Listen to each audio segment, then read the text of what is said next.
Hello and welcome to what's been a rather beautiful day here in equally beautiful Nova Scotia.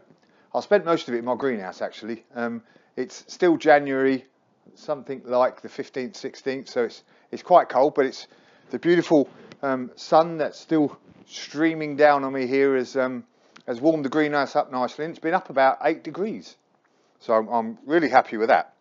And as you can see, I'm sat by the raised bed that I built last, I think December time was it, and the plants are slowly growing, as you can see, just marking time more than anything. But the increasing sunshine and sunlight days, the length of the days, starting to trigger them, and with the sun coming down and the usual bit of protection I give them, they're starting to wake up from their slumbers, and I'll be picking these once my throat gets better, to be eating nice fresh salad at this time of year. Fantastic. But the reason I'm sat by my raised beds is because I'm just about to build the next raised bed, the big raised bed for this greenhouse. One of the reasons why I built it. The greenhouse, as you can see, is a bit of a building site at the moment. I've been marking time while I can't do a lot of stuff outside because snow on the ground, etc., by taking pallets apart and doing a few woodworking projects, and obviously continuing the build. But yeah, I'm about to build this raised bed here in the centre of the greenhouse. I think it's going to be about 10 foot, 4 foot wide, 10 foot long, something like that. But it got me thinking that it'd be a good idea in January, this new year now. People are thinking, getting all excited about the new gardening year, to throw out a few tips, my tips, I think, for a successful raised bed garden, and things you need to be thinking about before you actually start building, buying, and all that sort of stuff.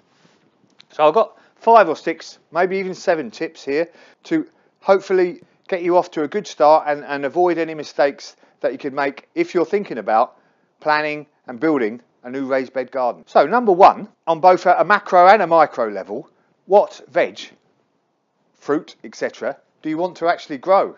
Now this is important when you're thinking about your raised bed garden.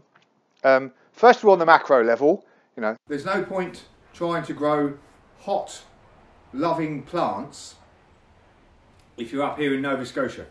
And I know that's not exactly raised bed specific, but get that in your head straight away. That I can't even think of some sort of sweet potatoes or something more hot loving than that. Up here it's not going to be very good unless your raised bed is in a greenhouse, and that might be more helpful. But from a micro level, what veg you want to grow will determine where in your garden you're going to put your raised bed, and we'll talk about that a bit more specifically in a moment. How deep your raised bed is and how big your raised bed is. So really and truly, first thing you want to do is write down all the things you want to grow. Is it carrots, salads, tomatoes, all of those different things. Next, let's think about where you want to put your raised bed garden, what space you've got. So where your actual raised bed garden is going to be situated is probably one of the most important decisions that you're going to make. Most veg, fruit and veg, needs at least 8 hours of sunshine every day to get a good growing season in. So obviously you want to put it in a sunny position. Now, here's one of my raised bed gardens.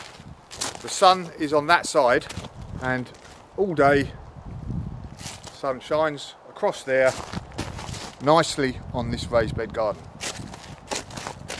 And that was one of my the reasons I put it there, because there was no, the sun's there nice all the way across.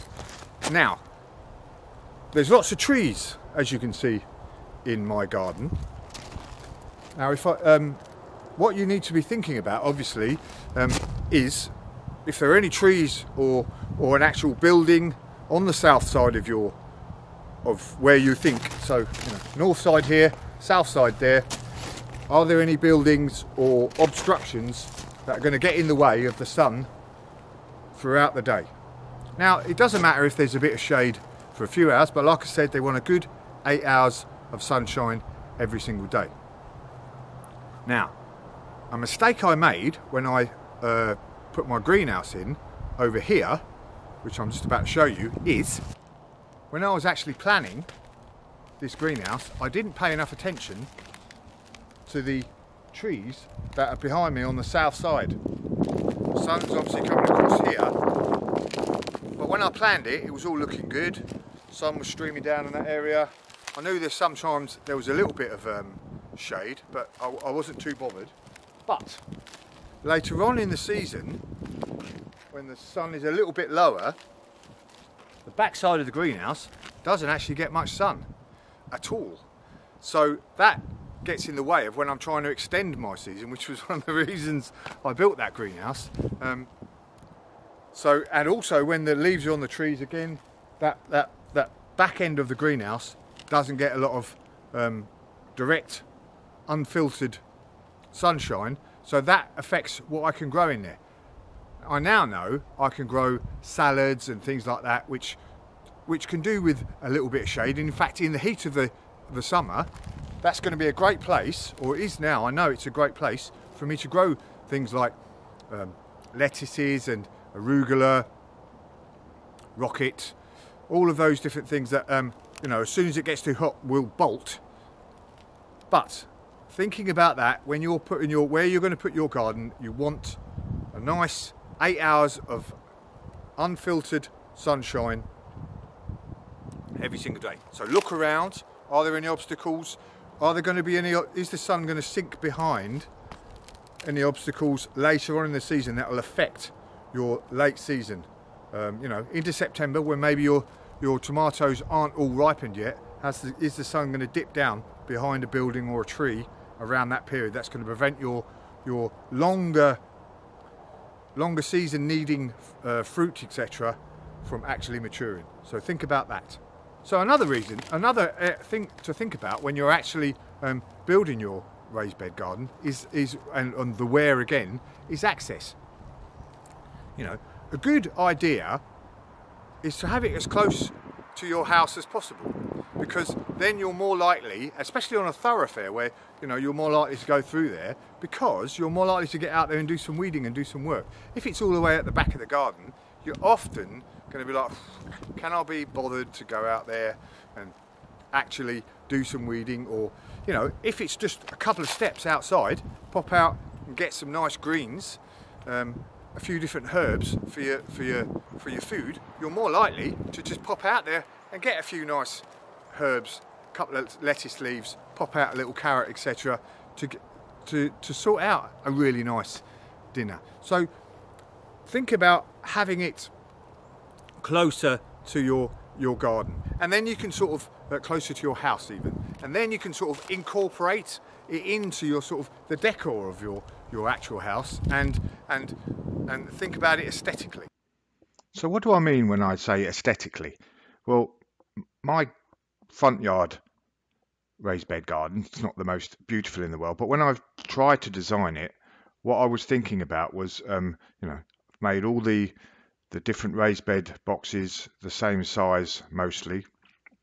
I've got a central area, as you can see from the actual design that I first started with. I've got those 4 triangles, and that's the focal area. And in the middle of there, when I actually get around to doing it, will be this large strawberry tower, and that will be the sort of focal point of the raised bed area. So, you know, it's not just there as a work area, but it can be beautiful as well. And I've been meaning to create this strawberry tower for a couple of years now, but I can never quite get around to it. But this year I'm definitely going to do it, because I really want to see that as that focal point in the garden. And again, so that's that sort of aesthetic look to the actual raised bed garden, making it beautiful. And you can add flowers in as well, can't you? Now, there's a great lady in that sort of garden design, kitchen garden design world, Nicole Johnsy Burke, and her company rooted garden, they're doing lots of really good different designs. And here we've got like 4 different raised beds, and we're using the vertical as well. So we've got the vertical trellises there, and you can grow things up there, and that, there's that added beauty there. And as well, growing up the trellises, you've got that extra growing medium then, so you don't have to have such a big box. But again, that looks beautiful. And here's another one. I think this is in a place in Chicago. Again, we've got the four boxes, and you've got the trellises, and there's a sense of beauty there, as well as it doing its job as a vegetable garden. And Nicole has published a book this year, Kitchen Garden Revival. A really good resource. I highly recommend it for all your sort of, if you're aspiring to a kitchen garden and creating raised beds and all that sort of information in that book. Highly recommended. We've got the patio here, and you've got the nice parterre with the box hedge. But on the side here, we've got the raised beds again. So this is bringing that in part of the eating area, and you're utilising that vertical again with the trellising, but you've got the nice eating area and your veg area as well, and it's adding a bit of beauty and a bit of interest to this patio. Again, the four bed area and the stones and the path, etc., adding that aesthetic beauty to what is essentially a veg garden area. And you've got some flowers in there which are adding beauty and also bringing in the bees. So this is what I'm going to do actually around that raised bed area that I showed you earlier. I'm going to add a white picket fence. Again, that's adding a nice cottage garden feel to the garden. And we've got those different types of beds there, not just your square ones. Don't have to be square. That's adding a little bit of aesthetic beauty to, again, a veg garden. And this is a very Gucci design here, isn't it? The star shape in the middle and the 4 corners. Again, you've got trellising in there as well, adding some vertical. But that this is really sort of going up the list of complicated, but looks good.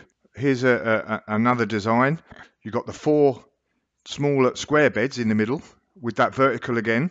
And then the space is bounded by these outside beds, and so you've actually got a room there of your raised bed area. And I really like this one, and I really like this one actually. So you've got your squares, but the squares are not square on this time. Now we're looking a bit of a diamond pattern with the triangles on the outside. So you've got that beauty from the design of just turning the beds round, and on the side there again, you've got some trellising to create that height. So all in all, a few different designs then, just trying to show you that it doesn't have to be just a basic design. You can also add a bit of beauty to your raised bed garden. So I spoke a fair bit there about garden trellising, etc., and adding some height. Obviously you want to grow your beans and you can grow tomatoes, etc. up there, but trellises, especially the metal ones, can be quite expensive. Instead of that, you can use your traditional bamboo, etc., or like me, you can just use a bit of wood. I've got a lot of trees around the garden, and I've knocked up this nice little trellis tunnel here. Didn't cost me anything other than a bit of garden twine, and I think it looks quite nice in a cottage garden style. And as you can see, I grew quite a number of beautiful runner beans and tomatoes, etc., up here last summer. So doesn't have to break the bank when you're creating a new garden. So we've spoken about making a list of what vegetables you actually want to grow, and then thinking about where in the garden you're going to set your new raised bed garden up, and wants to be nice and sunny, etc. And then I've talked about the aesthetics. It doesn't have to be just a utilitarian, or whatever the word is, design. You can add a bit of nice beauty in there and get some height for growing your veg. Next, we want to think about what we're actually going to make the raised bed garden out of. Now, traditionally, we're going to use wood. And, this is actually treated wood. A lot of people say, oh no, don't use treated wood, etc. But, that's from days gone by. Nowadays, there's no toxic chemicals, etc. in the treated wood that I believe. Anyway, and I've done the research. It's up to you if you don't want to. But you can use the hardwood. So you want to use a hardwood. If you're not using a treated wood, you want to use hardwoods like cedar, hemlock up here we use quite often, oak. But the price of wood and lumber in general nowadays is quite a bit. In the last year, wood's gone up a hell of a lot. So what else can you use to make a raised bed? Well, I've heard great things about galvanised steel. As you can see from the pictures there, you can make nice raised beds out of this galvanised steel. It's easy to put together apparently. It's going to last quite a long time, and it looks quite good as well, doesn't it? So what if you don't have lots of money to make a raised bed garden? How can you do it? Well, I've got a few ideas for you. These raised beds here are all made from pallets.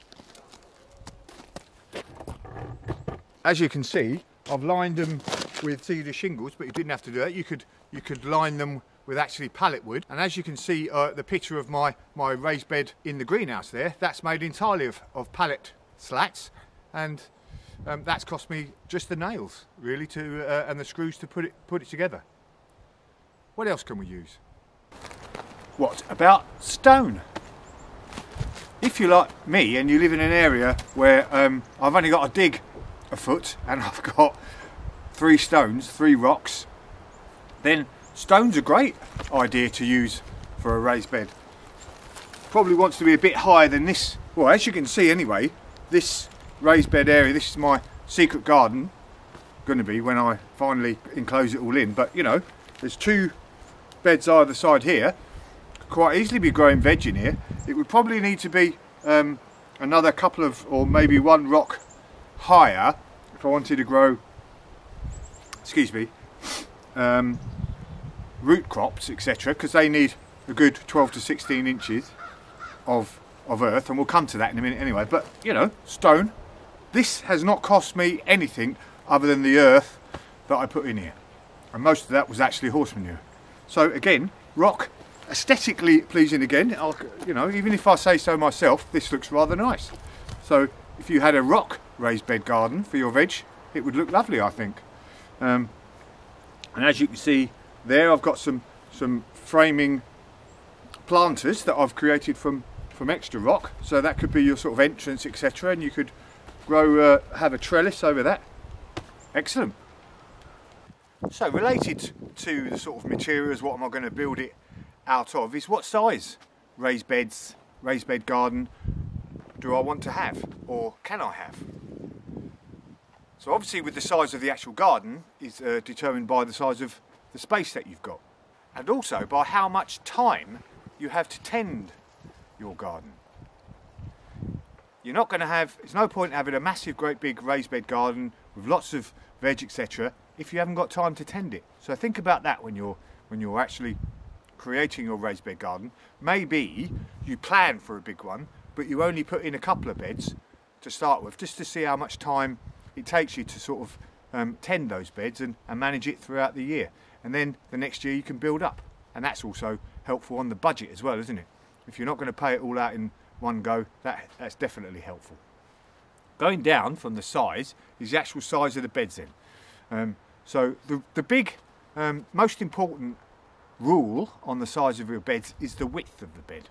You don't want it any more than 4 feet. So that's if you can reach it on all sides, on both sides rather. So that's to do with sort of leaning over the bed, and the sort of a comfortable leaning over without stepping on the bed itself, which can cause compaction of the soil. Without stepping on the bed, it's about 2 foot leaning over and tending things, etc., without sort of, you know, falling over. So you don't want it any wider than 4 foot, and if the bed is against a wall, then obviously you don't want it any wider than 2 feet, so that you can reach in nicely. Now, lengthwise, you can have it as long as you want, but think about having to walk round the bed all the time. You know, if you had like a 20-foot long bed that was 4 foot wide, you'd have to walk all the way down there and all the way back up again, etc., etc. And there's also rigidity issues with the wood and the earth if you've got a really long bed, pushing it out, etc. My beds are 4x6s. A sort of an average bed is normally about 4 foot by 8 foot long, and then that's good. You can get a nice amount of food growing in those beds. You know, in a 6x4 that I've got, I can grow lots of veg. So that's quite happy. But 4x8 is a good size bed. Now, depth wise, like I said up there with about the stone, it could be just a foot high if you were just really growing. It could be 6 inches high actually if you were just growing greens. But between a foot and 2 foot is is optimum if you want to grow carrots and beets and other root vegetables. I would say about 2 foot is a good height to have it. Now, as you saw with my greenhouse beds, they are about 3.5 foot high. 3.5 foot, I think it's about that. However high the pallet was. Now they are good, obviously, for if you've got mobility issues, actually reaching down, prevents you getting a bad back. It's nice and easy to get down to. And again, that's that. They look better, I think, than a lower bed as well. So there's a couple of points there. Prevents you getting a bad back, reaching down, and aesthetically it's better looking, I think, than a 2 foot bed. But also, when you're thinking of a high bed, is obviously all the earth that you've got to fill it with becomes expensive.